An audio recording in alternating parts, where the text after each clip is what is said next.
तुमच्या चपाती फुगत नाहीत अहो, टेन्शन कशाला घेताय, आहे ना मी. तर चला दाखवते.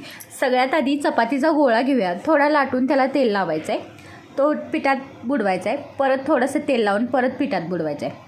ही जी पारी घेऊन आपल्याला तिन्ही साईडनी लाटून घ्यायची आहे. तर तिन्ही साईडनी लाटून झाल्यानंतर तिचे काठ लाटायचे आहेत आपल्याला.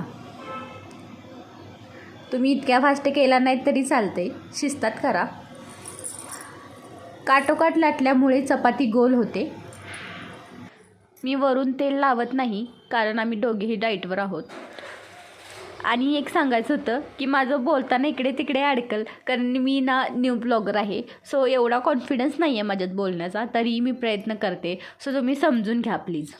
आणि जर तुम्हाला ह्याच्यापेक्षाही सोपी पद्धत पाहिजे असेल चपाती फुगवण्यासाठी तर तुम्ही मला कमेंट करू शकता. मी ह्याच्यावरचा पुढचा व्हिडिओ नक्की करेन. चलो बाय.